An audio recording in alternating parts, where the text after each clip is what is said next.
यह कहानी भगवान श्री राम के जन्म से भी पहले की है। जब भी आदिवासी कबीले के मुखिया अज के घर एक बेटी पैदा हुई, उसका नाम शबरी रखा गया। शबरी की मां इंदुमती उसे खूब प्यार करती और उसे श्रमना नाम से पुकारती थी।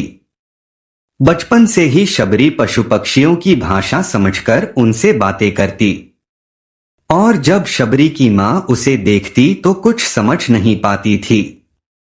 कुछ समय बाद एक पंडित जी ने शबरी के परिवार को बताया कि वो आगे चलकर सन्यासी बन सकती है। इस बात का पता चलते ही शबरी के पिता ने उसका रिश्ता तय कर दिया। जैसे ही शादी का दिन नजदीक आया तो शबरी के परिवार वालों ने खूब सारी बकरियां और अन्य जानवरों को घर के पास लाकर बांध दिया। एक दिन शबरी की मां जब उसके बाल बना रही थी तो उसने मां से पूछा, मां, इतने सारे जानवर हमारे घर पर क्यों लाए गए हैं? मां ने जवाब दिया, बेटी, तुम्हारा विवाह होने वाला है, इसलिए हम लोगों ने बलि के लिए ये सब इंतजाम किया है। तुम्हारी शादी के दिन ही इनकी बलि दी जाएगी और फिर इनसे स्वादिष्ट भोजन बनाकर सबको परोसा जाएगा। यही हमारी परंपरा है। यह सब सुनकर शबरी दुखी हो गई। काफी देर तक शबरी ने उन जानवरों को आजाद करने के बारे में सोचा। सोचते सोचते शबरी के मन में आया कि मेरे घर से कहीं चले जाने पर ही यह बलि रुक सकती है।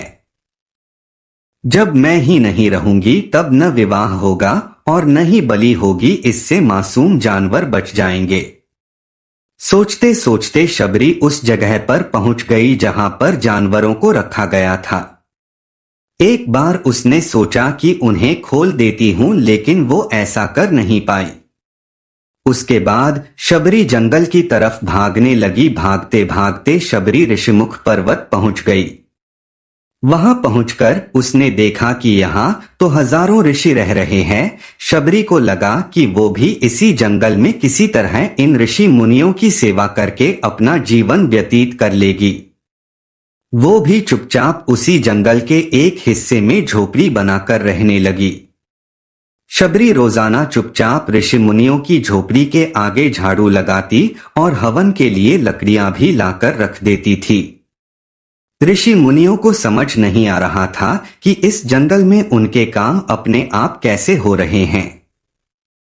एक दिन शबरी को एक ऋषि ने देख लिया और उसे देखते ही उसका परिचय पूछा। जैसे ही शबरी ने बताया कि वो भी आदिवासी परिवार से संबंध रखती है, तो उसे ऋषियों ने खूब डांटा। शबरी को इस बात का बिल्कुल भी पता नहीं था कि उसकी जाति छोटी है और उसे ऋषियों के द्वारा जाति को लेकर अपमान सहना पड़ेगा। इतना सब होने के बाद भी शबरी हर ऋषिमुनि के दरवाजे पहुंचती और उनके आंगन में झाड़ू लगाकर उनसे दीक्षा देने के लिए कहती।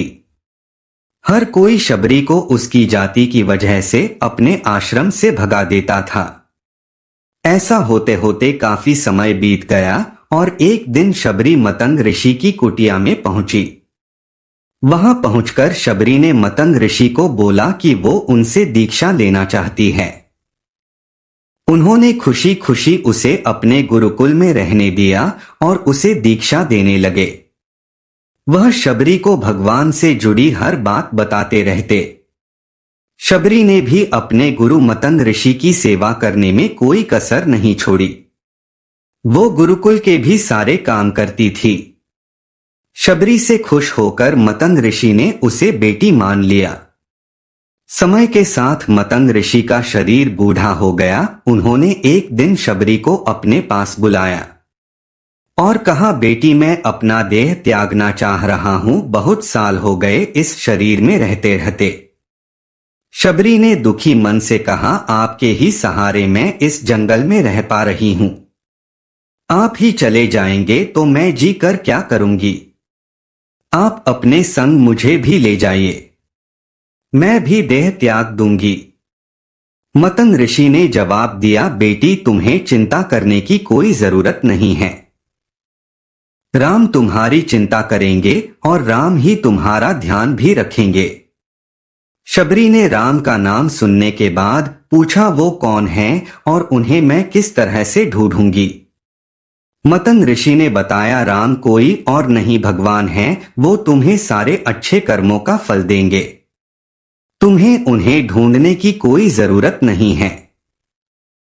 वो एक दिन खुद तुम्हें खोजते हुए इस कुटिया में आएंगे और तुम्हें उनके हाथों ही मोक्ष मिलेगा। तब तक तुम इसी आश्रम में रहो। इतना कहते ही मतंग ऋषि ने अपना शरीर त्याग दिया। शबरी के मन में मतंग ऋषि के जाने के बाद से एक ही बात थी कि भगवान राम स्वयं उससे मिलने आएंगे। अब वह रोज भगवान राम से मिलने के लिए बाग से अच्छे अच्छे फूल लाकर पूरा आश्रम सजाती और भगवान को खिलाने के लिए बेर तोड़कर लाती। भगवान के लिए बेर चुनते समय शबरी उन्हें चख लेती थी ताकि भगवान को वह सिर्फ मीठे ही बेर खिला सके। रोजाना शबरी इसी तरह भगवान के दर्शन की आस में फूल और बेर इकट्ठा करती रहती थी। इसी तरह इंतजार में कई साल बीत गए। अब शबरी का शरीर एकदम वृद्ध हो गया था। एक दिन आश्रम के पास के ही तालाब में शबरी पानी लेने के लिए गई। तभी एक ऋषि ने उसे अछूत कहते हुए वहां से भागने के लिए कहा और एक पत्थर मार दिया। पत्थर जब शबरी को लगा तो उसे चोट लगी और खून बहने लगा। बहते हुए खून की एक बूंद उसी तालाब के पानी में गिर गई। तभी पूरा तालाब का पानी खून में बदल गया। ये सब होता देखकर ऋषि ने शबरी को ही डांटा और कहा कि पापी तुम्हारी वजह से ही पूरा पानी खराब हो गया। ऋषि उस पानी को साफ करने के लिए रोज अपनी कई तरह की विद्याओं का इस्तेमाल करते। कई सारे प्रयास करने के बाद भी कुछ नहीं हुआ। फिर उन्होंने गंगा जैसी कई पवित्र नदियों का जल भी उस तालाब में डाला। फिर भी तालाब का पानी साफ नहीं हो पाया और वो खून जैसा लाल ही रहा। कई सालों तक तालाब के पानी को साफ करने की कोशिश के बाद भी कुछ नहीं हुआ तो ऋषि ने थककर सब कुछ छोड़ दिया। इस घटना के कई सालों के बाद भगवान राम अपनी पत्नी सीता के हरण के बाद उन्हें ढूंढते हुए उसी तालाब के पास पहुंचे। ऋषि मुनियों ने उन्हें पहचान लिया। भगवान राम से उन ऋषियों ने तालाब का पानी साफ करने के लिए भगवान को अपने पैर उसमें डालने के लिए कहा। तो भगवान ने अपने पैर उसमें डाले लेकिन पानी जैसे का तैसा ही रहा। ऋषि मुनियों ने भगवान से भी कई अन्य प्रयास करवाए लेकिन वो पानी जस का तस खून जैसा लाल ही रहा। अब भगवान ने ऋषियों से पानी के रक्त में बदलने की कहानी पूछी। तब ऋषि ने शबरी को पत्थर मारने वाली सारी बात बता दी। उसके बाद कहा कि वो महिला ही अपवित्र है, छोटी जात की है, इसलिए ये सब हुआ है। तब भगवान राम ने कहा ये सब आप लोगों के खराब वचनों से हुआ है। शबरी को इस तरह के शब्द बोलकर आप लोगों ने उसे नहीं बल्कि मेरे दिल को घायल किया है। इसी घायल दिल के रक्त का प्रतीक यह तालाब का लाल पानी है। भगवान राम बोले कहाँ हैं वो माई, मैं उनसे मिलना चाहता हूं। तब तक शबरी उसी तालाब के पास पहुंच जाती हैं। इस दौरान शबरी के पैर को ठोकर लगती है और कुछ मिट्टी उस तालाब में गिर जाती है। तभी सारा पानी साफ हो जाता है। भगवान सबसे कहते हैं कि देखिए आप लोगों ने क्या कुछ नहीं किया, लेकिन पानी साफ नहीं हो पाया। अभी सिर्फ इनके पैर की थोड़ी सी मिट्टी ने ही तालाब का पानी साफ कर दिया। भगवान राम को शबरी पहचान चुकी थीं। उन्हें प्रणाम करके शबरी ने कहा भगवान आप मेरे साथ मेरी कुटिया में चलिए। भगवान भी खुशी खुशी शबरी के साथ चल पड़े। फूलों से शबरी ने भगवान राम का स्वागत किया। वो सीधे बेर तोड़ने के लिए भाग गईं और चक कर उनके लिए बेर लेकर आई। उन्होंने बड़े ही प्यार से भगवान राम और उनके भाई लक्ष्मण को बेर दिए। भगवान राम ने भी उतने ही प्यार से उन बेरों को खाना शुरू किया। तभी बेर देखकर मुंह बनाते हुए लक्ष्मण ने कहा, भैया ये बेर जूठे हैं, इन्हें आप कैसे खा सकते हैं? भगवान ने जवाब दिया, लक्ष्मण ये जूठे नहीं बल्कि बहुत मीठे हैं। शबरी माई हम सबके लिए ये बहुत प्यार से तोड़कर लाई हैं। इतना कहकर भगवान राम प्यार से उन बेरों को खाने लगे। भगवान ने जाते हुए शबरी माई से कहा, आप मुझसे जो चाहे वो मांग सकती हैं।